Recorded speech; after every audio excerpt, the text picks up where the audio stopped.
if you're at a party and you see a group of 10 people in a circle, you can be sure that there's probably somebody very funny or very famous in that circle, right? Like holding a conversation together of that size requires a center, or it requires a pattern, right? It requires a design. And so the oldest design for a conversation that I know of is the circle. Native Americans and many, many traditional cultures would come together and they would sit in a circle. And there's this, the talking stick, the passing of the peace pipe. Everyone speaks. Everyone gets to speak. And we speak in turn. That is the easiest design for a conversation, but it requires high commitment.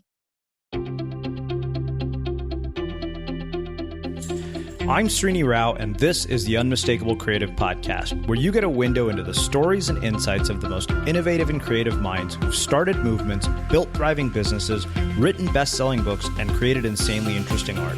For more, check out our 500-episode archive at unmistakablecreative.com. Daniel, welcome to the Unmistakable Creative. Thanks so much for taking the time to join us. Thanks for having me. I'm really excited. Yeah, it is my pleasure to have you here. It's funny because even, on the cover of your book, the one of the blurbs is actually from a former guest, Dave Gray, and I was introduced to you by another former guest and received a copy of your book, Good Talk, How to Design Conversations That Matter. But before we get into all of that, I want to start by asking what I think is a very relevant question to your subject matter expertise, and that is, what social group were you a part of in high school? And what impact did that end up having on where you've ended up with your life and what you've done with your career? It's a really interesting question. Sometimes high school's a blur. I have one really good friend still in my life from high school, and he seems to remember so much more about high school than I do, which is extraordinary. What I remember about high school is sort of being stuck in the middle, right? I was in a really big high school. I went to a school called Stuyvesant in New York City, which was like a nerd school. Yep, I know it. Yeah, and so and we were talking before we got started about, some of the people who are trying to check off the biodata lists in their life. They're trying to just the arms race to build an amazing, resume in their lives. And there's definitely people like that at Sty who are going from 0 period to 10th period nonstop. And, I don't know when they hit a wall in their lives, but, I don't know what they were gunning for as kids. I think a lot of pressure from their family. And I think I had a friend group. I remember we would we had a couple of spots that we hung out at, and we were smart kids. We were theater kids, but it was sort of a ragtag group of misfits. There wasn't one thing that, it's like there were jocks at Stuyvesant. There were cheerleaders. Yeah. They weren't, there was the quote unquote popular kids. There was the Asian mafia. And I remember just sort of feeling sort of drifting along. I had friends who just worked really hard, and the pressure kind of turned me off. And so I think I remember my friend Liz telling me in high school, she's like, Daniel, I'm not smarter than you. I'm just more disciplined.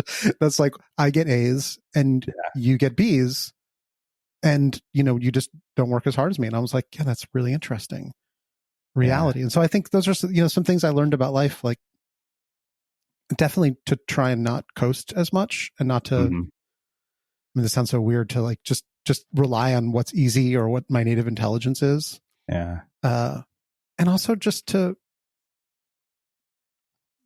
weirdly enough, I have these memories of hanging out in the old building where we hung out in the theater. And I grew up, my mother was really into show tunes, and I loved singing and dancing and music. And in a way, I thought, then going to Stuyvesant, I had these two choices as a kid. I applied to, sort of you have to apply to a specialized high school. If I hadn't, I would have gone to my local high school and probably just gotten eaten alive in the neighborhood I was living in New York City at the time. So going to LaGuardia, I applied and got into LaGuardia, which was an art school. And I applied and got into actually Bronx Science. I had to transfer later to go to Stuyvesant. This is my biggest shame in life, is I wasn't smart enough to get into Stuyvesant on the first try. It's my secret's out now. But I'd made this choice of art or science. Mm-hmm. And I think I thought I had to choose. And high school, I'm lucky I was at a high school that afforded me some of both. And I think the rest of my life has been integrating those parts of myself. Those two different paths. Yeah, I guess for me particularly, I remember when I was visiting a friend at MIT, and they had friends from Stuyvesant there, which is probably no surprise to you. Yeah, I think the thing that I wonder about, going to high school in an environment like that is that, you mentioned sort of that the sort of narrative of basically improving your biodata, or, basically checking off the boxes of society's life plan is so prevalent, particularly in such a high achieving, driven environment. How in the world do you transcend something like that when it's so deeply embedded? Because I don't think that stays true just for high school. I think it becomes even more true in adult life, depending on the environment that you're in. I think part of what has shaped my worldview is the fact that I've been so far removed from sort of what people would call a normal job for so long. Yes. That, and on the flip side of that, one of my friends points out, which is fair, that I don't have the context that many people do when they live that way, because I'm not living that way anymore. And that's really important. Well, and I think it's like with all things, it's important to have a support system.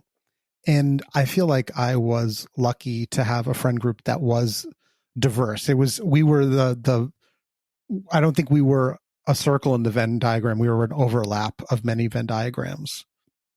And so having people who were hardcore math geeks and also hardcore theater nerds in the same corner of the cafeteria was valuable. So I feel like there was a lot of support for being however you wanted to be, even at Stuyvesant. There were the kids who clearly were getting a lot of external pressure from their families to strive. But I think in my friend group, there was a lot of support for being who you were. Like we had somebody who was, writing the school newspaper and, wanted to basically build like her own little Village Voice inside of the school.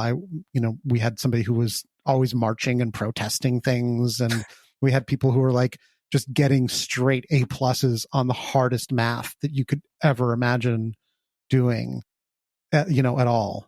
Yeah.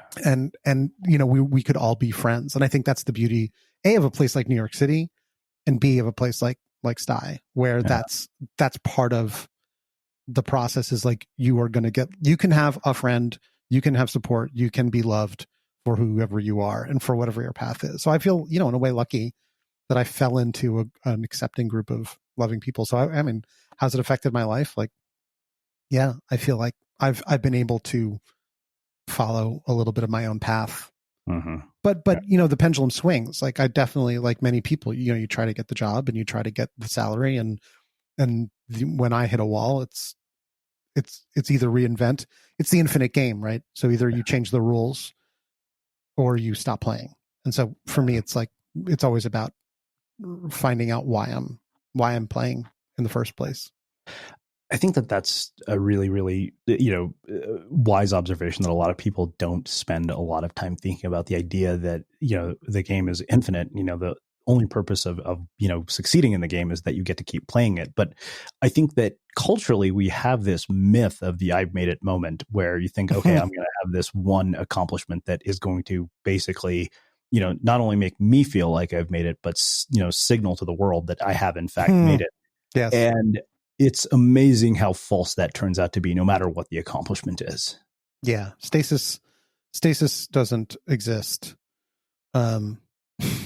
Shakespeare, I mean, I've got Shakespeare quotes flying around my head because of my education, but there's a sonnet that says, "When I consider that everything that grows holds in its perfection but a little moment."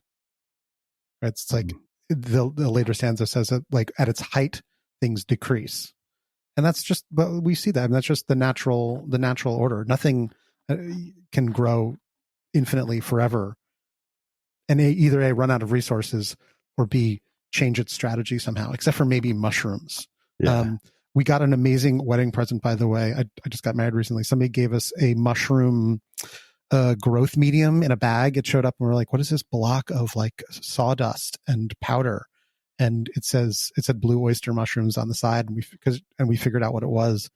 And boy, oh boy, are mushrooms amazing. Those things grow like nothing. I don't know if you've ever tried this. I don't know if you like mushrooms, but it's the best pet you could ever have. If you started on mushrooms, we're going to have a conversation about psychedelics. Like that's where this is going to go very quickly. I mean, in terms of mushrooms you can grow in your house easily, highly recommended. It's like the most amazing, tapping into this, this tiny thing. And then tomorrow it's like, it's literally 3 times the size.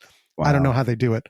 I think they're tapping into like an amazing amount of nutrition in that bag. So that may be the opposite case of things. Like mushrooms are some of the oldest, largest organisms in the world.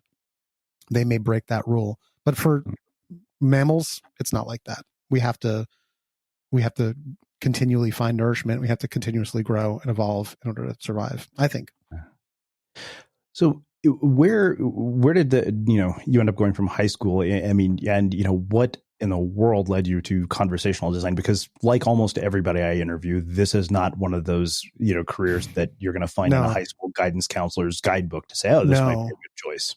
Well, so there's also 2 types. I mean, there's probably more than 2 types. What I term conversation design, I came at it from a group that I worked with in 2015 who called their facilitation practice conversation design. So designing human group conversations in order to serve a team and an organization to change how they work. These days, the last couple of years, conversation design has come to mean like human computer conversation design. So the people who design the apps and scripts that run Siri and Alexa and Hey Google, okay Google, all those things. That's not a name I can remember. Yeah, there you go. There we go. It's the portal that apparently responds to OK Google by basic. That's amazing. I love saying OK Google to Alexa, and I'm sorry for everyone who's listening to this if your things are lighting up in your room. I apologize.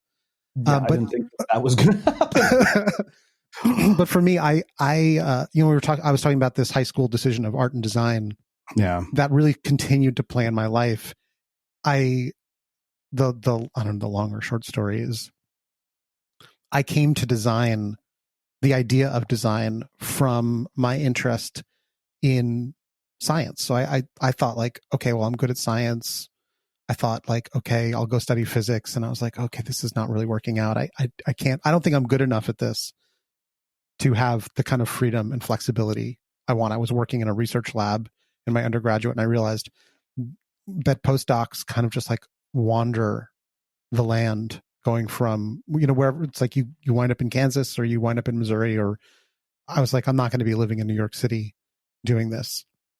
I just made that determination that I was just not good enough at it to be the best, or to have enough freedom to play that game. But I still loved science, and I had always loved teaching.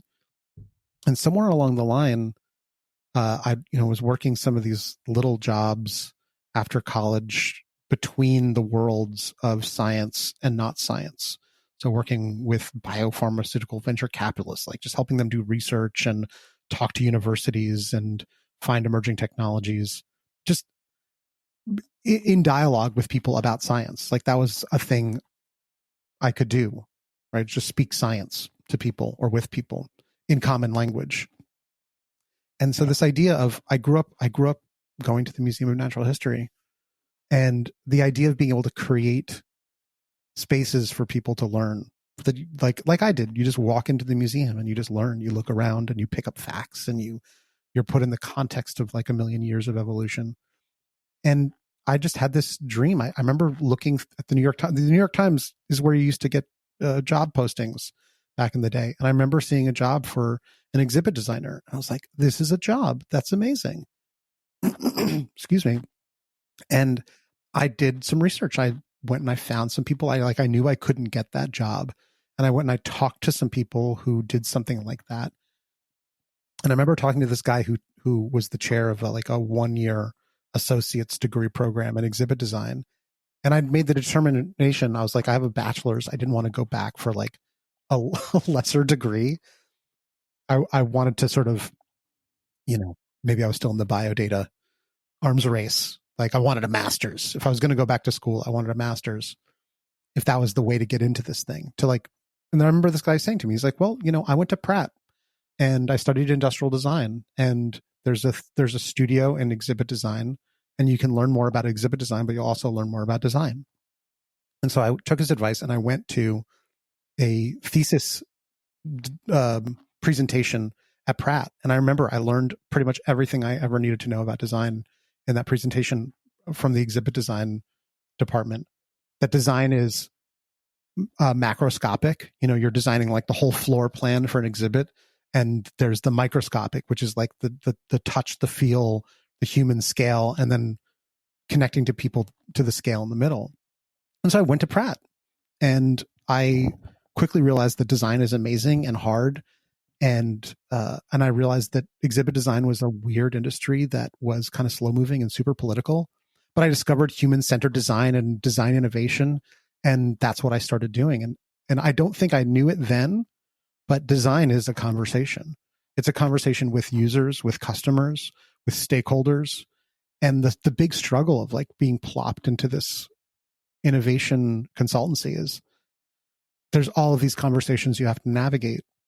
And I remember like kind of the first, what you might call conversation design for a conversation that would drive the whole process, which was design thinking, these 4 phases of discover, define, develop, and deliver that we started organizing our, projects by, helping the client along on this process, having a narrative to structure the whole complex dialogue within, just gave scaffolding, gave something to hold on to. And so that's where I started to love design. And it was only much, much later that I got into caring about facilitation and organizational change and meeting a group that called their facilitative process conversation design, where I was like really confronted by that because I'd seen so many evolutions of design, as I'm sure you have, from human-centered design to experience design to, customer experience design. And this idea of like service design, now it's like, well, wait, what does it mean to design a conversation? And that's really been the exploration that I've been on my podcast about for the last couple of years. Is like, well, what is a conversation made of if we are able to design it? And I think we do design it in all sorts of scales in our lives. Yeah. So I've just been sort of on a voyage of discovery with it. It's still the weirdest job title I've given myself. Some people, right? It's very confronting. It's certainly a conversation starter. But I, when you look back with new eyes, I just start to see the ways in which I was trying to design conversations, going into a research conversation with a customer. You don't go in with nothing, and you've got this mind map that I'm looking at that you made of the book. That's your map for the conversation. And even, I quote my mother in so many of these interviews, she will enjoy this. She was saying like, Daniel, I don't always want to design my conversations. Yeah. And I'm like, Mom, that's a design decision, which is super meta.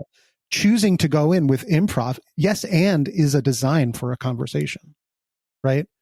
This is the name of the game. The game is called Yes and. Yeah. And if you know the game Yes and, you can play improv. And if you get tired of playing the Yes and game, you can say, hey, everyone, let's play the game No But. And that's a totally fun game to play too, if we know that that's the game we're playing. What usually happens in teams and organizations that I work with is that they are not playing the same game. And so the key to designing the conversation is, can we all just be playing and name and decide to play one game at the same time? Yeah. It's totally fine to play the game No But. It's a fun game. I think that what I appreciated so much as somebody who loves mental models and frameworks is the fact that you extracted, conversation into like all of these different frameworks and really kind of detailed it in a way that I'd never seen before. I mean, and I, much like yourself, I have conversations for a living, and I was just looking at this thinking, wow, there's so much here.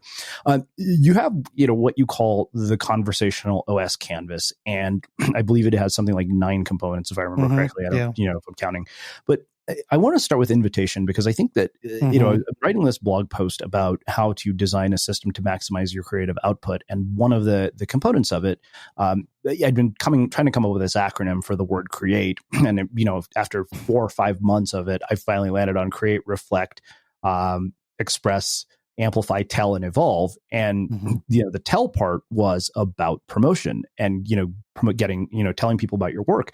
But, when I got to the sort of fear of asking people for help, I realized, the way I framed it is, don't think of it as asking, think of it as an invitation. Yeah. So with that in mind, I will tee it up to you to talk about the concept of invitation.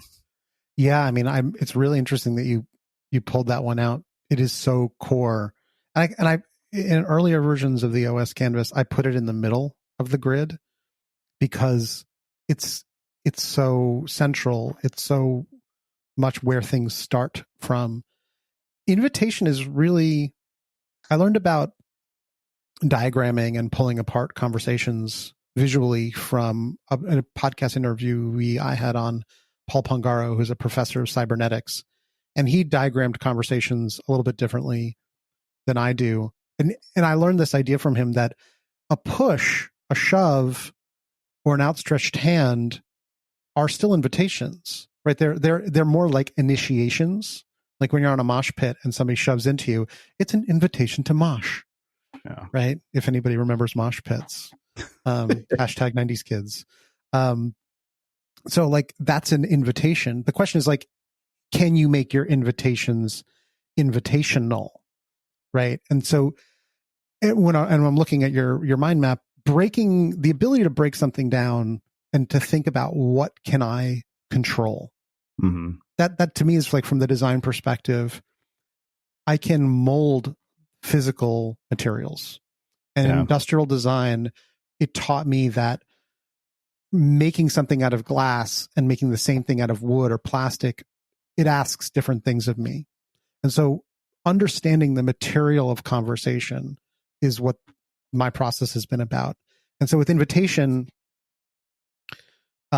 we can add to the mind map here. We can break down what makes an invitation inviting. And this is the intrinsic versus extrinsic motivation.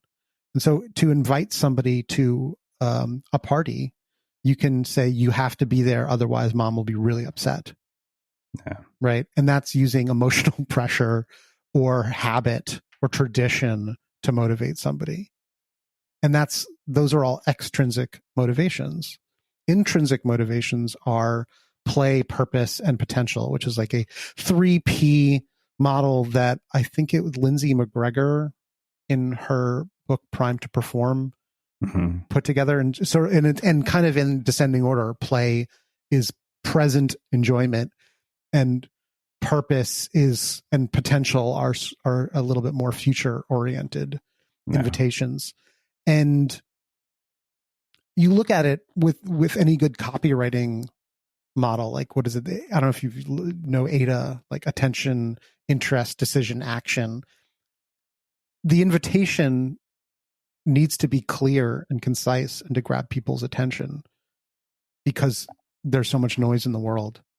And so making an invitation that is as clear, as crisp, and present tense as possible, as immediate and clear, and speaks to the person and their interests is so much more powerful.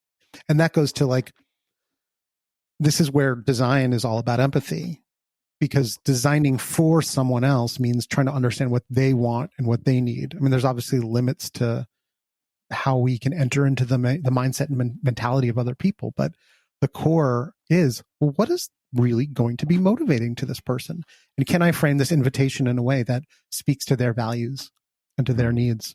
And so, yeah, you talk about asking versus telling. Asking is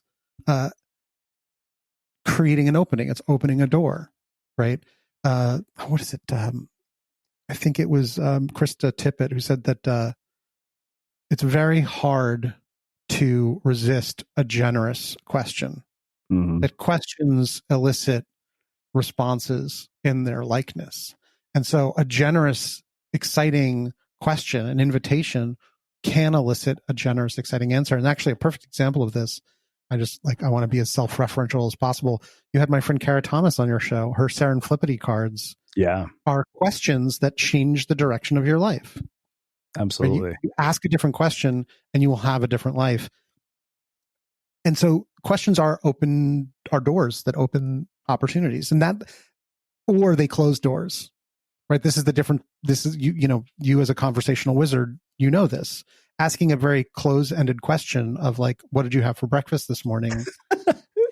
And you're like, but even that you can shift and swerve and expand into getting to somebody to tell you everything about their life. Totally. Just from breakfast. You can go from breakfast to, you pull on that thread, the whole sweater can fall apart. And that's about the thread of the conversation, which we can get into. Yeah. But like, invitation is like, what kind of game are you trying to get somebody to play with you? And it was like, if you're appealing to intrinsic play and purpose and potential, like you're going to get the most juice from people. More creativity comes out of those juicier questions, those deeper invitations. Well, I mean, it's funny. I love the idea of a thread that you can pull that will unravel, because like that's the first time I thought of it that way, because I think that's effectively what I do. But the other metaphor that I always come back to is that I think humans are like onions, and the job of an interviewer is to just keep peeling layers until you get to the core. You talk about interface, which I think struck me in particular because we have so many different interfaces for our conversations. It could be a Facebook conversation, text messages, a conversation like the one you and I are having. And you talked about sort of the four qualities, where you talk about relational quality, knowledge capacity, location, and negative space. Can you expand on those and talk about how they impact our conversations? Yeah, absolutely. And I would just like to point out that everyone should read, I'm trying to find it right now. The Onion wrote this amazing article, and it was probably easily a decade ago, that scientists declare 90% of time humans spend staring at glowing rectangles. So much of our conversations are through glowing rectangles. And these conversational interfaces affect the conversation. I think we're noticing it more now because some clients I work with, we can have the conversation on Zoom, and we can do breakout rooms and all the things that Zoom can do. And I have other clients, like when you do work with Google, you have to have your meeting on Meet. And their version of Meet does different things than the rest of the world's version of Meet. They have some of these features that are emerging. And you're like, wow, I can't do this here. I literally can't do something that I am used to doing. So in the world, back when we used to be able to like hang out and talk to each other and touch each other on the shoulder, when I would set up a room for a meeting or a workshop, and I would come in, and there's a story about this in the book, like that they'd made the 3 tables in a U with everyone sitting on the outside and like a screen at the front. And the relational quality of that space is saying sage on the stage. They just assumed I would be teaching and coaching and talking primarily through slides, and that everyone would be sitting back, taking notes, and being good students. And that was not what was going to happen at all. I use slides as little as possible, if at all. I like to, because I think it puts people to sleep. And so puts me to sleep. And the experience is always dynamic, and so slides are static. I'd rather draw something that we need to talk about.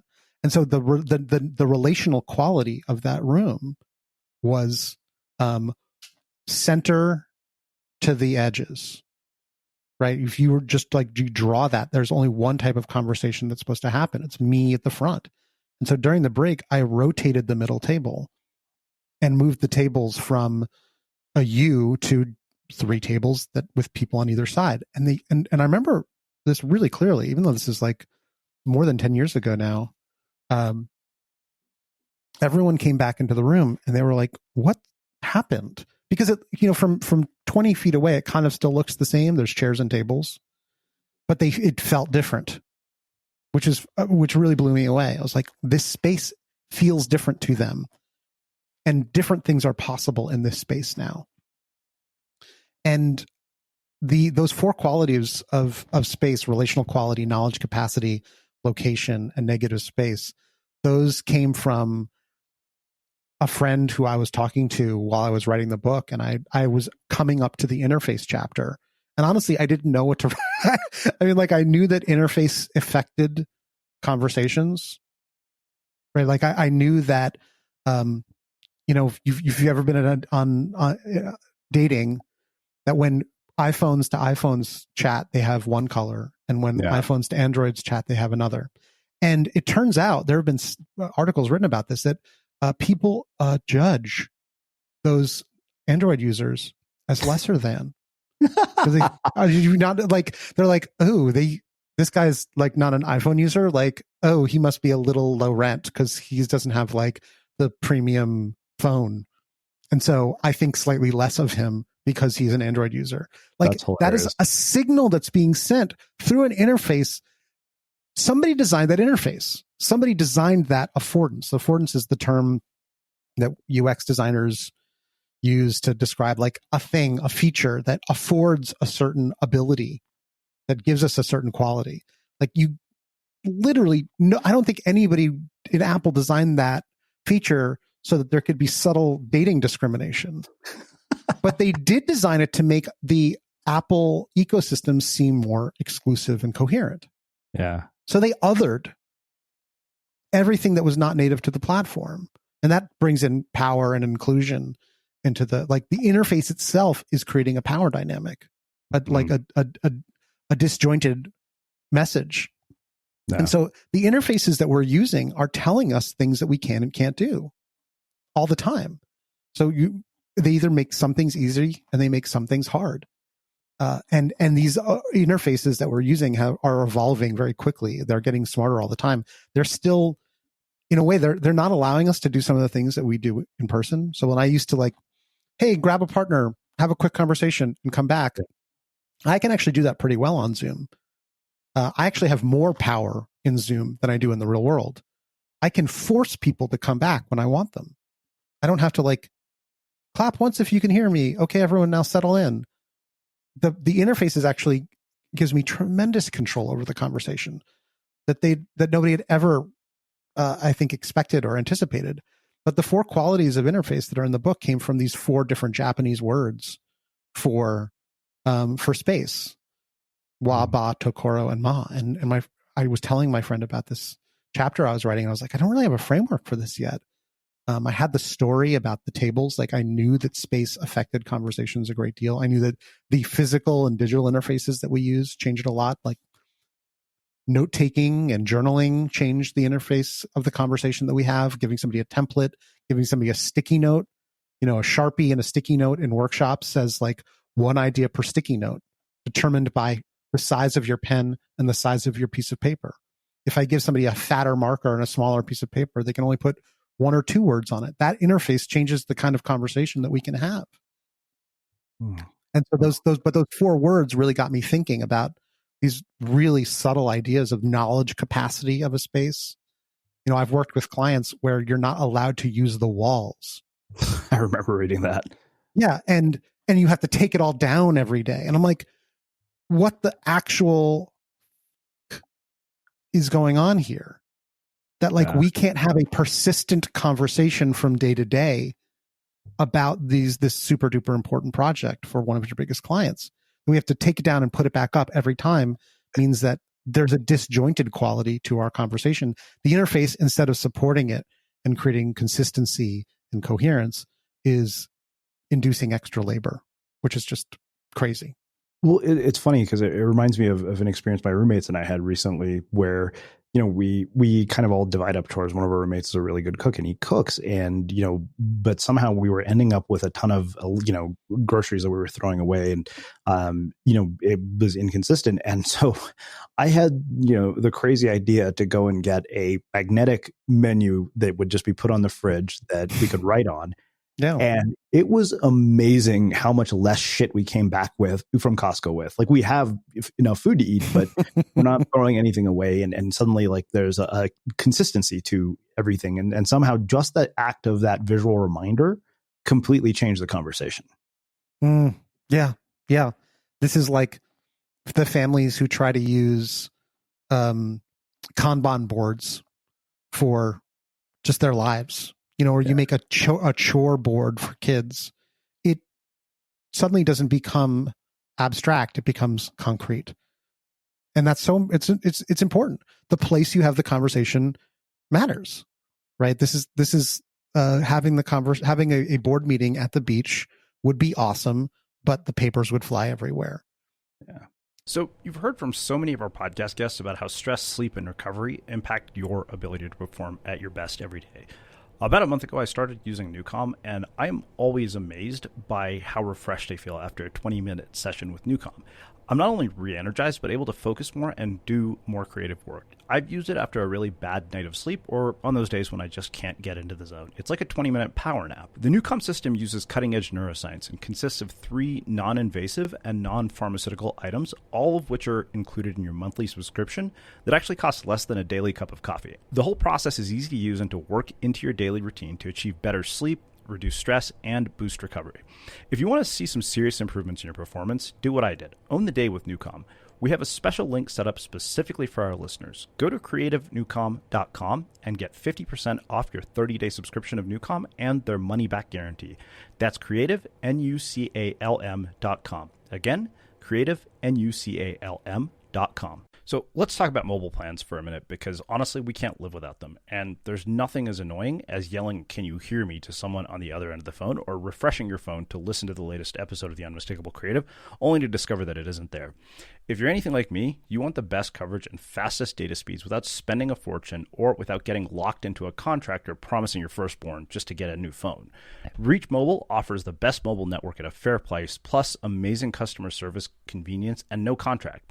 So switching providers is usually a pain, but switching to Reach is simple. You just order your welcome kit and activate in minutes from home. You can even bring your own unlocked phone and keep your number. And their 24/7 customer support team is friendly, helpful, and uses common sense. They actually pick up the phone when you call them. It's no wonder they have 4.8 out of 5 stars on Trustpilot. When it comes to lowering your cell phone bill, Reach Mobile's best fit feature is a game changer. Don't stress about which plan to choose. If you use less data one month, they'll discount your bill automatically to the plan you actually used. That's money going back into your pocket, not theirs, and customers can save an extra $300 per year. Reach Mobile brings you the best mobile network with no contract, no sketchy policies, and no fine print. So if you're ready for better mobile service, head to reachmobile.com and use the code CREATIVE to save $45 during your first 3 months.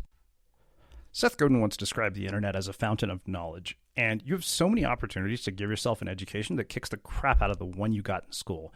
If you want to satisfy your thirst for knowledge, one way is Skillshare, and they have classes on just about everything. Former Unmistakable Creative guest Andy Pizza has a class called Find Your Style, 5 Ways to Unlock Your Creative Identity. Another awesome class is Creativity Unleashed, Discover, Share, and Hone Your Voice Online. Skillshare is an online learning community that offers membership with meaning. With so much to explore, real projects to create, and support of fellow creatives, Skillshare empowers you to accomplish real growth. So you can spend hours each day scrolling through social media or start making progress towards your creative goals with Skillshare. And Skillshare is also incredibly affordable, especially when compared to a lot of those pricey in-person classes and workshops. An annual subscription is less than $10 a month.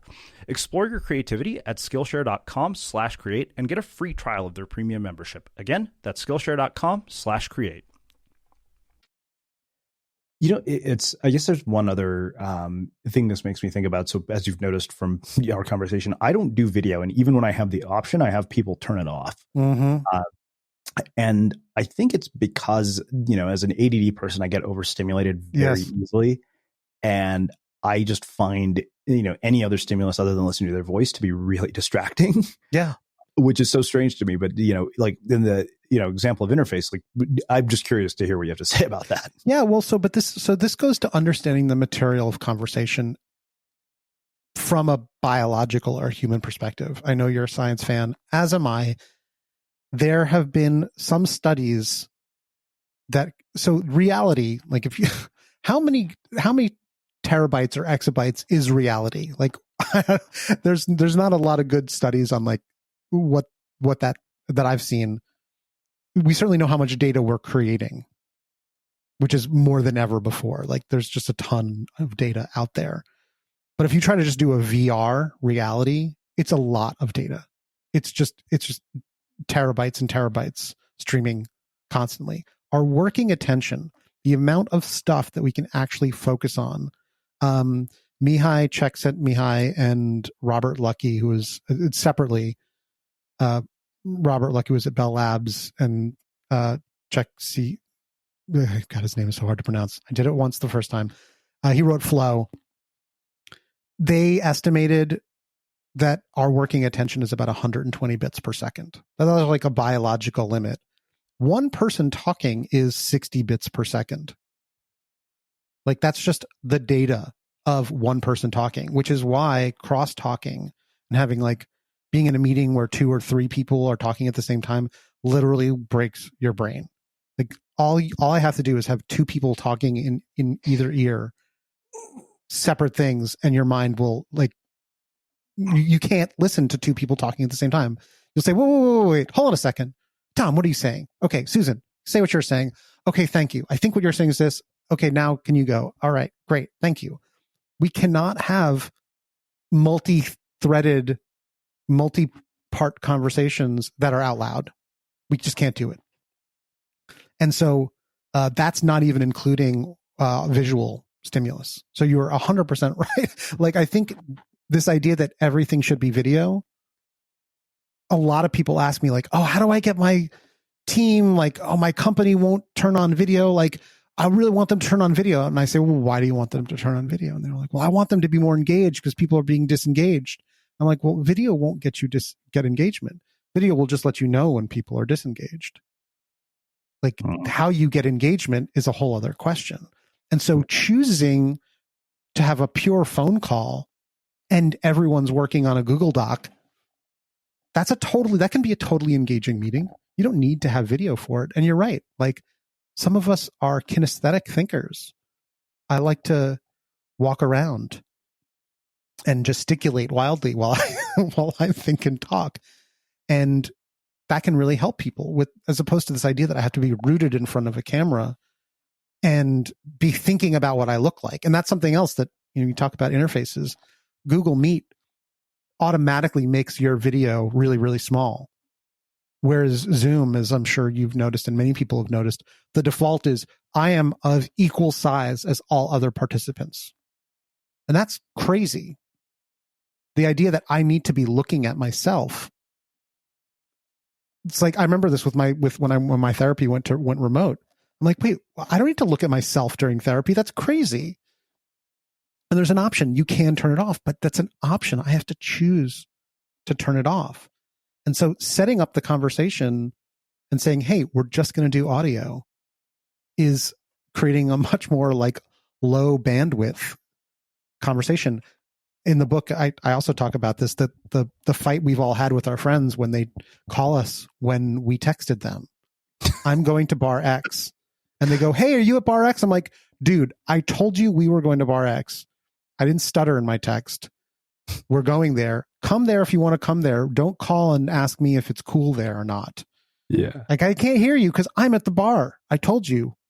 And calling is the completely wrong interface when texting of simple information is the right mode. Texting is the wrong way to break up with somebody. Everyone knows that. Anybody you've like kissed, anybody you've met in real life, I think deserves a call. And this is what the interfaces in our lives allow us to do now. The power dynamics are such that, and the dating apps have told us that people are irreplaceable, that we can find a perfect person that meets our biodata requirements and that there are enough people out there that I can just cycle infinitely through them until I find somebody who checks all my boxes.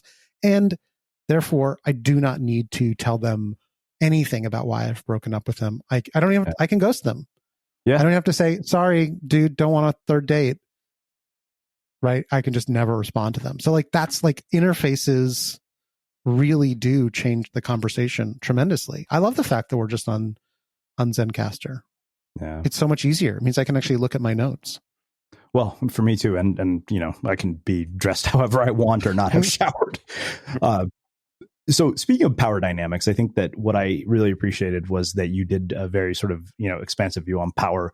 Yeah. And every time I think about power, and I'm sure you're familiar with the book, I can't help but think about, Robert Greene's work in the 48 Laws of Power. And, you read that book and part of it, part of you cringes because it just all seems so manipulative.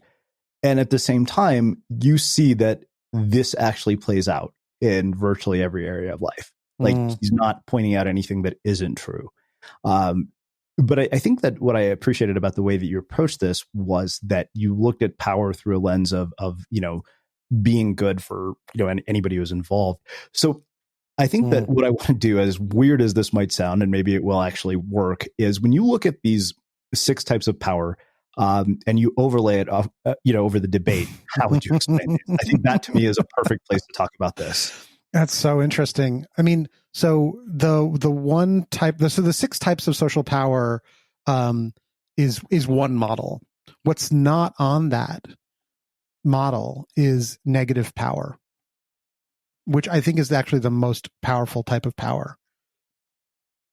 When somebody just doesn't give a fuck. So we can go through these 6 types. Reward power is like, I have something that I can give to you if you do something that I like. Right?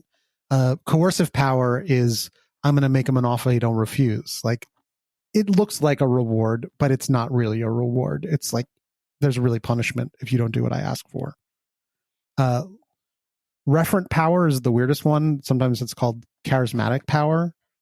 And that means like, I want to be like somebody who's good. And honestly, Wallace tried to use referent power during the debate when he said, hey, this would actually serve everyone better if we acted like nice people. Like, he tried to appeal to an ideal to get people to act well, but he didn't actually have any coercive power. Like we talked about this before we started recording. If he had actually had a mute button, if he could actually mute somebody who was speaking out of turn, he would have had tremendous power. He wouldn't have to refer to referent power. He can't throw somebody out of the debate. So his legitimate power as the moderator of the debate, he actually has very little power, because he can interrupt somebody, but he can't throw them out. So there's very little ultimate power that he has in the conversation. What our president, Donald Trump, has is negative power. Negative power is the most powerful type of power, because that means you don't care about anything. If you don't care about the punishment and you don't care about the reward, you really can't do anything, because you can't coerce somebody. You can't reward them. Right? It's anarchy. Anarchy is really hard to beat. And that's really, I think, the situation we're in is a person who I think wants to just keep playing. I don't know what his other goal is. I think he doesn't want to lose the election. I think that's probably, that's really important to him, is to not lose. And I don't know if there's anything he won't do to get that. Right? I mean, I can just very comfortably go on record that I think he's lied to the American people about the seriousness of the global pandemic that we're in, both at the beginning, in the middle, and in the current stage we're at now, about how serious everything was. So I don't think there's anything he won't say or do to try and look good and to stay in play. I mean, just also as a native New Yorker, we all have known Donald Trump a long time, and his comfort with looseness of the truth, adding floors to his buildings in Atlantic City, and saying that a building he's building is the largest ever, even though it isn't. Saying that he's doing well when he's not, and going from bankruptcy to bankruptcy. And that works fine when the game is small, like the game is hotelier. But here we're working with reality, and it's actually really hard to. I mean, I don't know if the bill will come due, because the attention span of the American people is very, very small. And so I don't know if anybody will hold him to account on any of these things, but certainly when all you crave is power, and you don't care which type of power you have or which type of power you use, that's really hard to beat. So I will get off my soapbox now. No. I mean, it was fantastic. I think that was such a great example to explain the concepts. And I thought, what more relevant example to kind of talk about conversational power. So rather than continuing down the conversational, operating system in the interest of time, there are a couple of things here that I do want to ask you about. I love this idea of conversations with yourself and changing your mind because I was thinking about this. I'm writing a post, an article on, how to build more creative confidence, because I think that to me, that was one of the things that I saw from many of our readers who said that when we had an email, that was titled, if you had the courage to pursue your dreams, what you'd do. And that was probably the most responded to email I've written in quite some time. Mm-hmm. And so it struck me that this was a huge issue for people.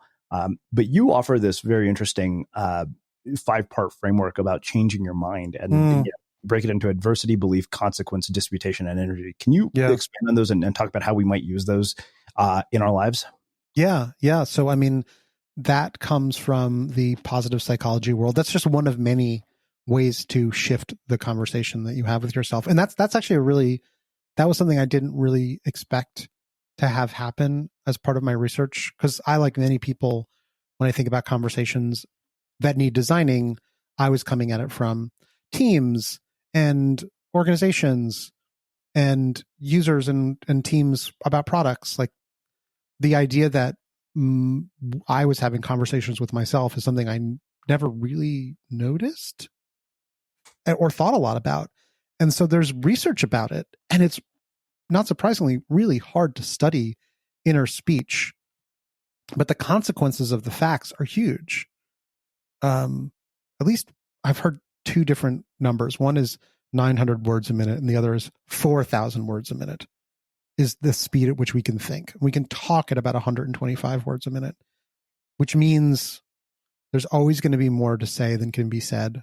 And it means that we can have really, really quick, fast, powerful conversations with ourselves.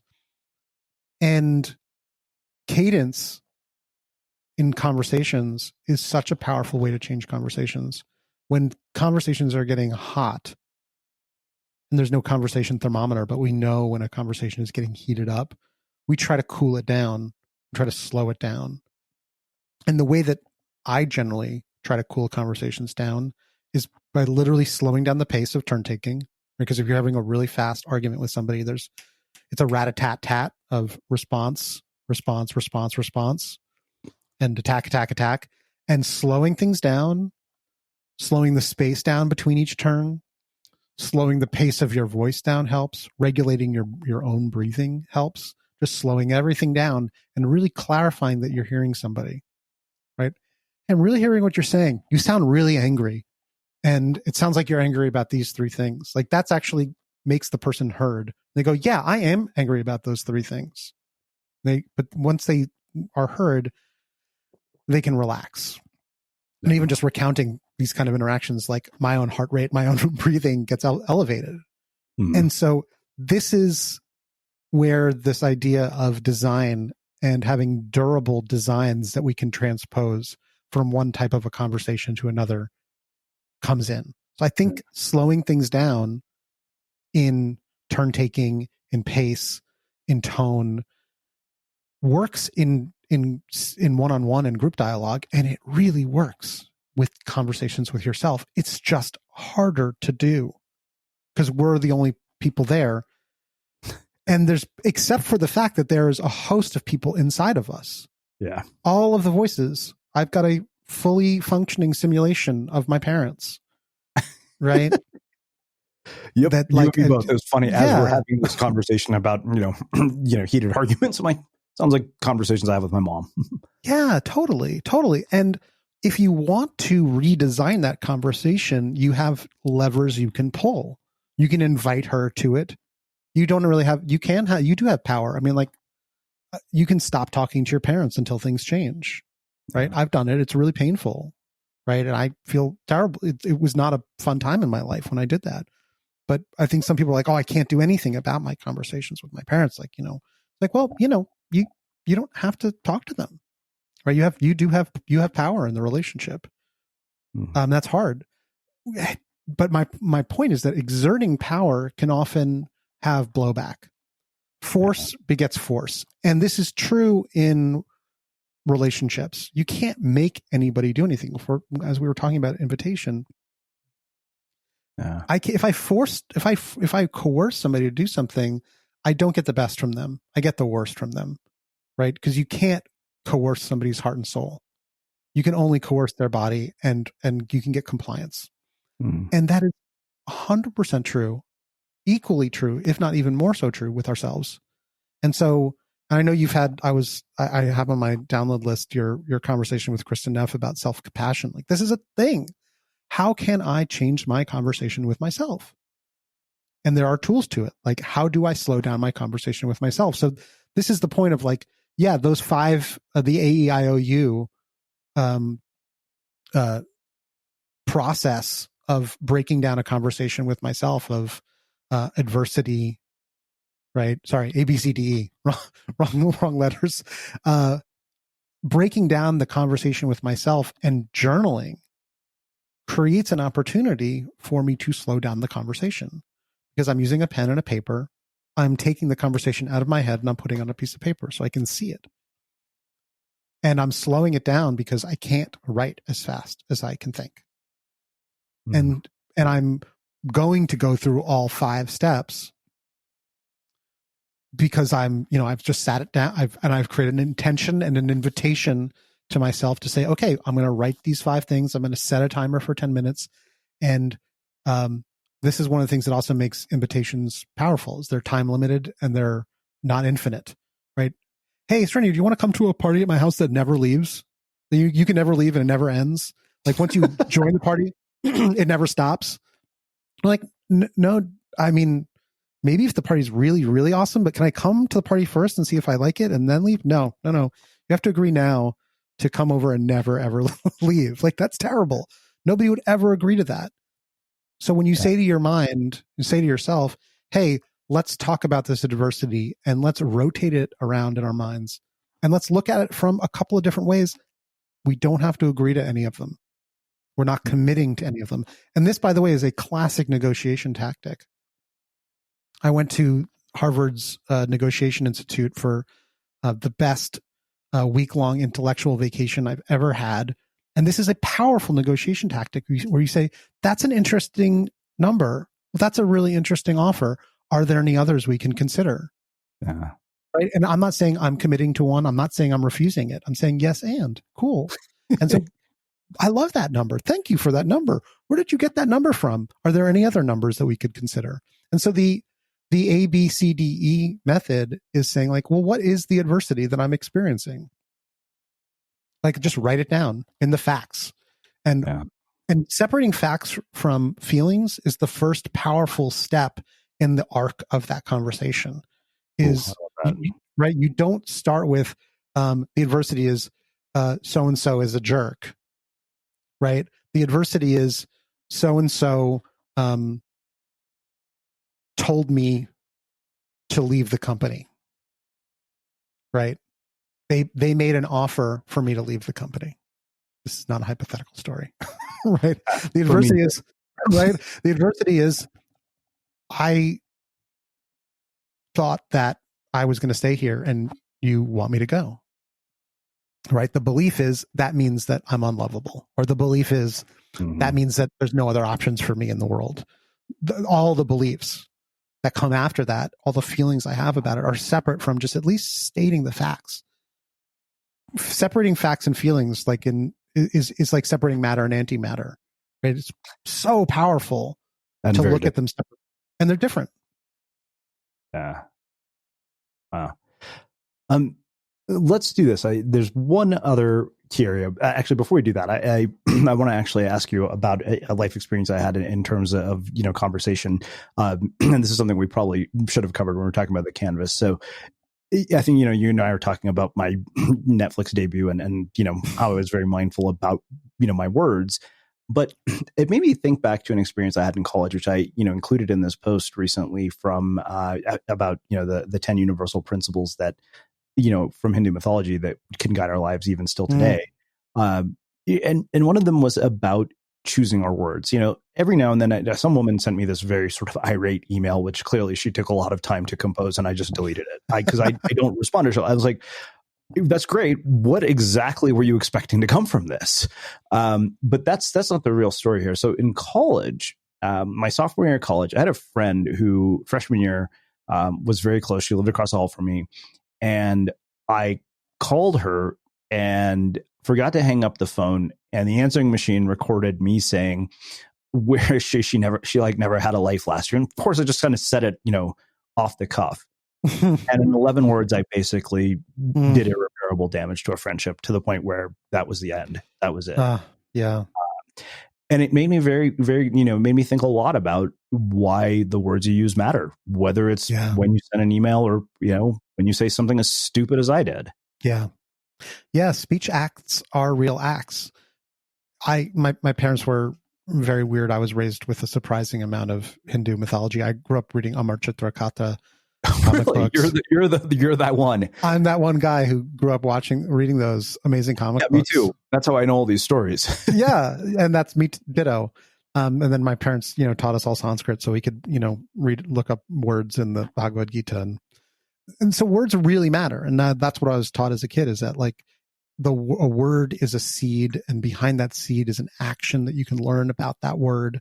This is all in the Dhatu Pata. You look up root words in the Sanskrit English dictionary, and then you go into this book called the Dhatu Pata, where you look up the seeds of the words, and then you can find these actions in which you can understand the essence of the word. And words, this is something my parents taught me, that, we're in the Iron Age, the Kali Yuga. In the Golden Age, you were responsible for your thoughts. Here in this Kali Yuga, in the Iron Age, you're only responsible for your actions. Thank God. But speech acts are real acts. Saying to somebody that you never had a life hurts. And I see in the mind map that you made, like, that you pulled out the stuff about error and repair. Yeah. And there is science that studies, conversational analysis, studies large group masses of conversations and finds out like what the racetrack, the shape of the project is. I had Elizabeth Stoko on my podcast. She wrote a book called Talk, which comes at this from like a truly scientific angle in terms of analyzing masses of conversations. The Greater Good in Action project is what I sourced for the apologies, where they did there was a psychological study where they said, well, what are the components of a good apology?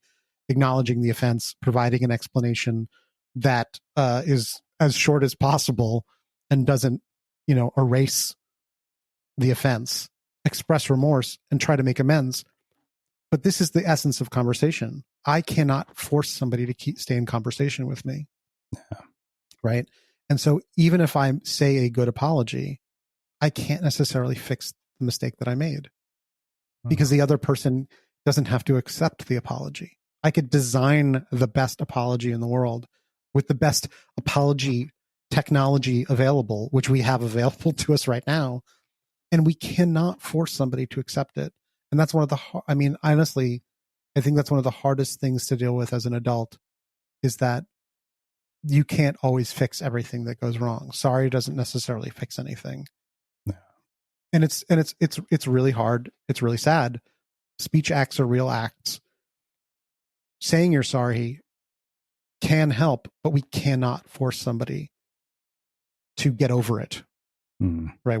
And also memo to everyone, like, that makes things worse. Just get over it. Why can't you accept my apology? It's just not help. That's like telling somebody to relax when they're tense. People are complex, and complex things respond nonlinearly to stimulus. Right. When you say somebody to relax and they get more upset, that's a nonlinear response to stimulus. So you cannot make somebody do anything. You can invite as much as you can. You can make amends. You could try to donate millions of dollars in their name to their favorite cause. If it doesn't, it is not going to necessarily get them back to the table, which is hard and sad. Yeah.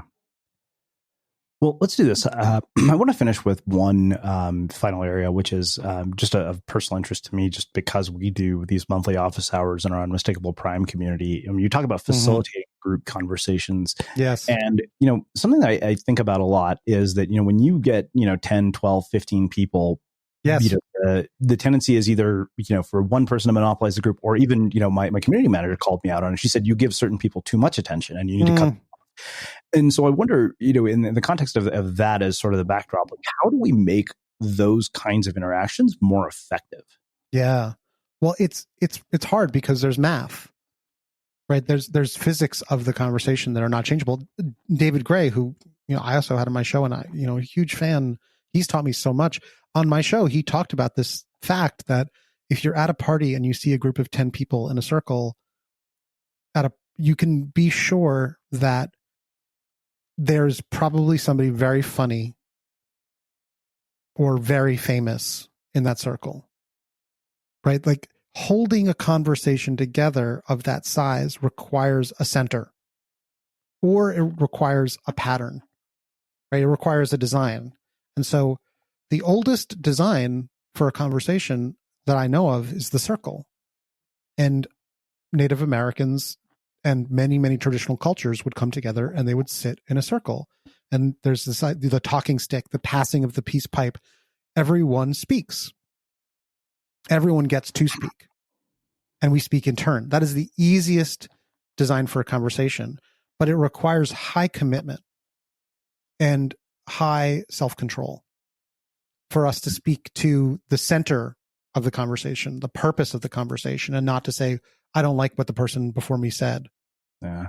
Right. And so having a round table conversation requires a lot of time. If there's a lot of people, it goes linearly, right? More people, more conversation length. And so, when you go past the pizza size of, the pizza rule from Amazon, if two pizzas can feed, depending on how hungry the people are, 5 to 10 people, a circular conversation becomes really hard and boring. It sucks to go last in that circular conversation. And so we need better designs for the conversation. And that's where breaking out into small conversations and coming back and hearing from each group is so powerful, like breaking out and sharing out, or doing fishbowl conversations, having a smaller group in the center, having a hot seat, and, really using the clock intentionally is so important, because there is that sense of like, oh, so-and-so only got 5 minutes and this other person got 10. So should we be using a timer? Does that make it unnatural, or does it make it honest? And these are really hard decisions that people have to make. I just had Adam Kahane on my show. I haven't published his episode yet. He facilitates dialogue with like civil wars. He's facilitated conversations about the transition to democracy in South Africa and the ending of civil wars in Colombia and Guatemala. And he's used timers in some of those conversations, at the least in the beginning, to make sure that everyone has 1 minute to check in, to set the boundary that everyone should participate and everyone will participate equally, and sending that powerful signal. When you have larger conversations, if you've got 20, 30, or 50 people on a conversation, that's when you really have to use very, very thoughtful and intentional designs for conversations to break up the conversation and to rejoin it. Otherwise, like you said, the exclusion factor is really high. The floor can only be held for a very short period of time by anybody before people start to feel anxious. Turns are actually very naturally short across all cultures. So talking for more than a couple of minutes, people start to get bored. And so we need to have variety. We need to have movement, but it does require thoughtful and careful facilitation, and to have rituals and patterns for those conversations so that people know what they're getting into.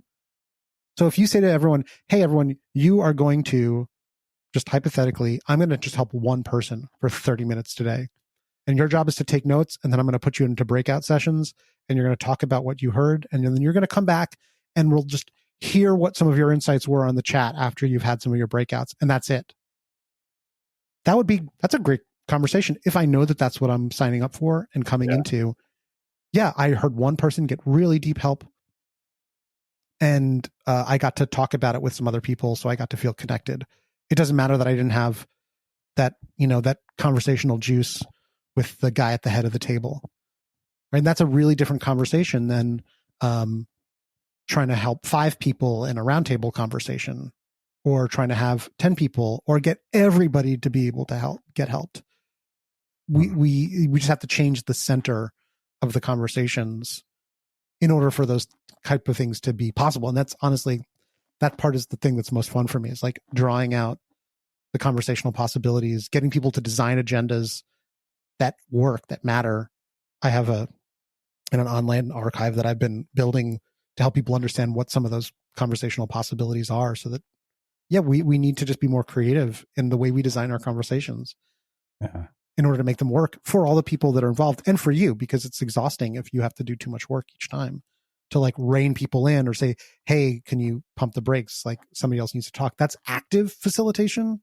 Yeah. Whereas if you set up a principle, a pattern, a game that everyone knows that we're going to be playing, then the pattern does the work and you don't have to do as much work. And I believe highly in lazy facilitation.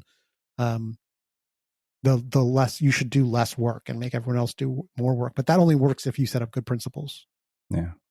Well, so, for, mainly selfish reasons, I have to ask you this just as a single guy. 2 questions. How does this play out in your relationship with your wife? I mean, you mentioned, that you just got, if she's here listening, I'm even more curious to see how you're going to answer this, because, my listeners always joke that every person I interview is a reflection of some problem that I'm trying to solve in my life. One of them said, so who's our latest dating expert? So, but to me, this is, you're just as good as person as any to ask this question. Like, how does this play out in, your conversations with your wife, but even, in general, in romantic relationships or a dating context? Yeah. So I'm Googling it right now. The 4 Horsemen of relationships. I was just, I don't know if you get sketchplanations. I love these guys. This guy draws like a really valuable or useful principle. I think it's every day or every week. And he just drew the 4 Horsemen of relationship apocalypses. And I can't remember, maybe it comes from the Gottman Institute. These are conversational problems that happen and ways to work around them. So they talk about criticism rather than owning, like, you're so lazy, versus like, I'm frustrated that you're not washing the dishes. That's owning your own feelings instead of putting it on the other person. Contempt rather than appreciating people. Defensiveness versus like owning your side of the experience. And stonewalling, like saying like, I don't want to talk about it and just walking off, versus like engaging in dialogue or being able to take care of yourself. I thought those were really, really interesting in terms of like watching out for bad conversational patterns, because they basically said if they saw relationships with this, that they were like in big trouble. Criticism, contempt, defensiveness, and stonewalling. What I've noticed in my own relationship, and I feel so lucky to be in relationship with Janet, is like, I've done work on myself with my own self conversation, so I can self-soothe. When she's upset with me, I can manage myself. When I've done something wrong, I'm very introspective, and I really like to share my process and how I'm rethinking things. And so I can verbally process, and that helps her. But I've also I also have what I would maybe term conversational self-control. And so I think what really happens a lot, and this, I don't want to gender. We didn't even talk about gender in conversations, which is a huge topic. Like, do men and women have different conversational styles? Maybe. What's more interesting is why. It's probably not biological. It's probably social. We're acting out certain behaviors. There's a male-ish behavior, which is problem fixing. And another male problem, which is not being introspective or being self-aware. And so what happens a lot, and I learned this over and over again, certainly my dad took a long time to learn this, is when somebody comes to you with a problem, you don't tell them the solution. You ask them more about themselves and their problem. This is the asking versus telling polarity in dialogue. If somebody comes and says, this is a problem, they're not necessarily saying, please solve it for me. And so I have the conversational self-control to say to Janet, do you want me to coach you, or to fix this, or to empathize with you, or something else? Yeah. Like, I pump my own brakes and say like, hey, what's my role here? And she's, I think some people would get annoyed with that. Potentially.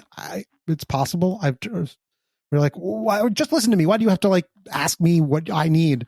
in this case, she respects and appreciates the fact that I'm like, well, what do you need from me in this moment? Yeah. And I think it's so easy to go into problem solving mode. And so if she wants problem solving, she's going to get it. And I'm going to problem solve with her. If she's like, wants to know what I think, I will tell her. But she might not want that. She just might want me to say, that sounds really hard, honey. Like, tell me more about that. Like, and just to soothe her and to be with her, which is also something that people really need. And so it's about both of us knowing what we need and both of us bringing the best of ourselves in that moment and managing ourselves. So I mean, I think that's a really, really core thing, is like building expectations and boundaries around your conversational styles. Because I know a lot of people, I've coached guys who, they just don't even know that they're doing it. Yeah. I was working with this guy, and he was using, and the stories in the book where he used this design thinking framework to facilitate a dialogue with his wife around their to-do list. And he did the importance and the difficulty matrix and mapped everything out with her. And she was like, I feel so heard. Really feel like you're on board with everything that needs to happen. And we're prioritizing the things that are going to be the most impactful. This is so exciting. He facilitated this dialogue with her.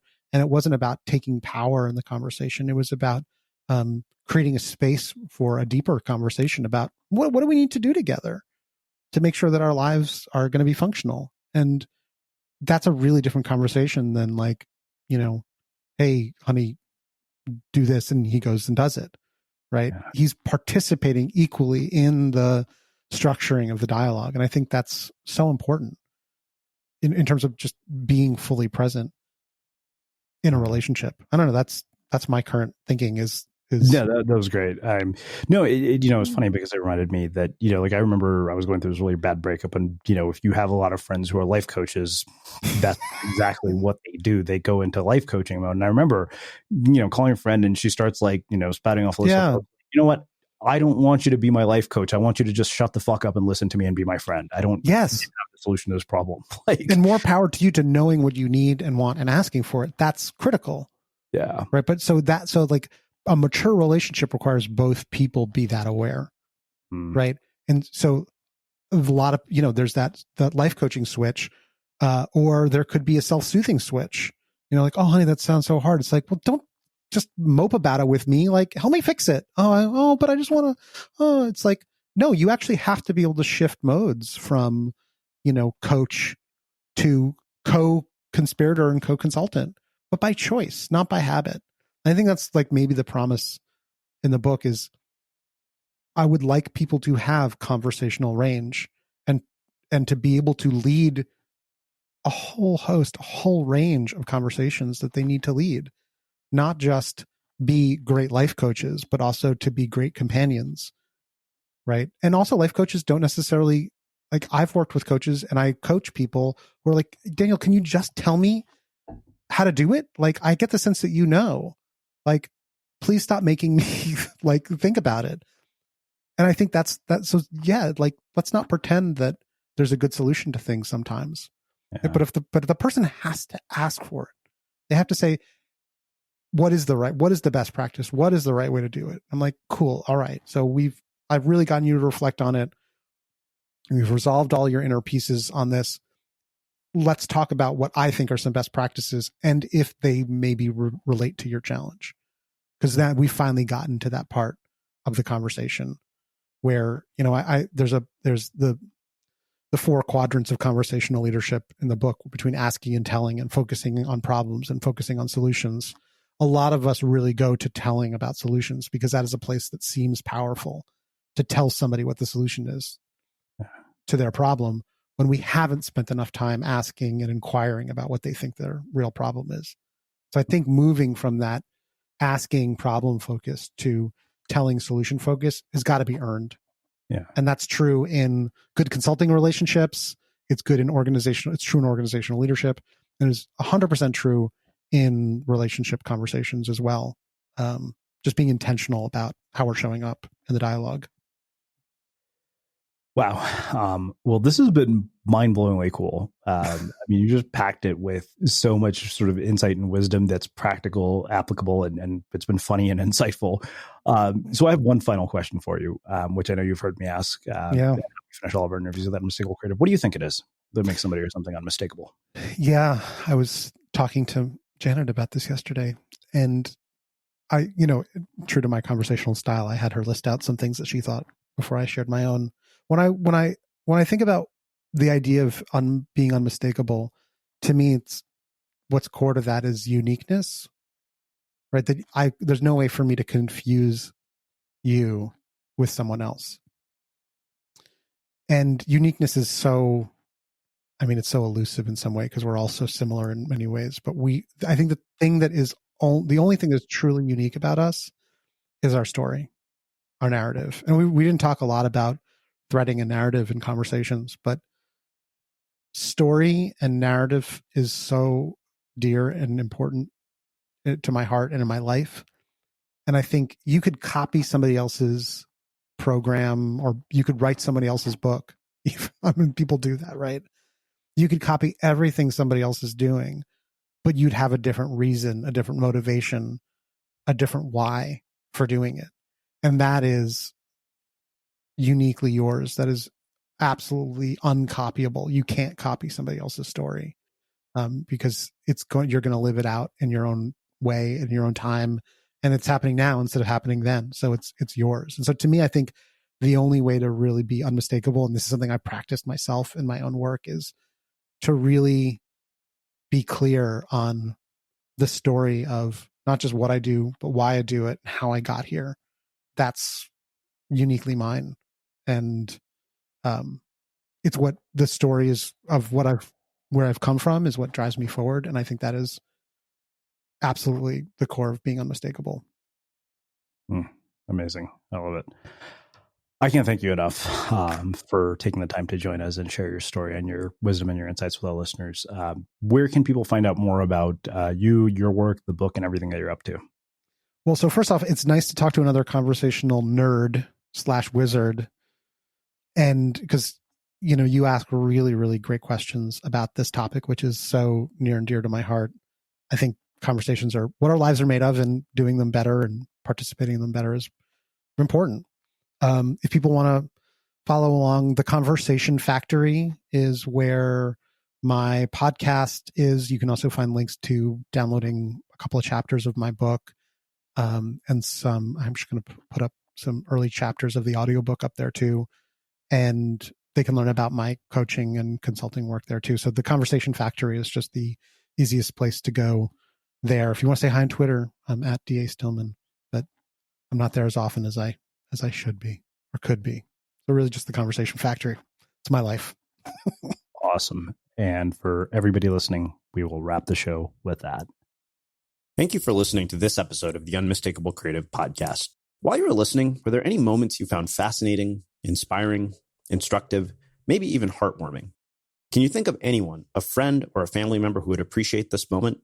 If so, take a second and share today's episode with that one person, because good ideas and messages are meant to be shared. This episode is brought to you by Nourish by Nature Made, the #1 pharmacist-recommended vitamin and supplement brand. Nourish is a personalized vitamin regimen customized to you.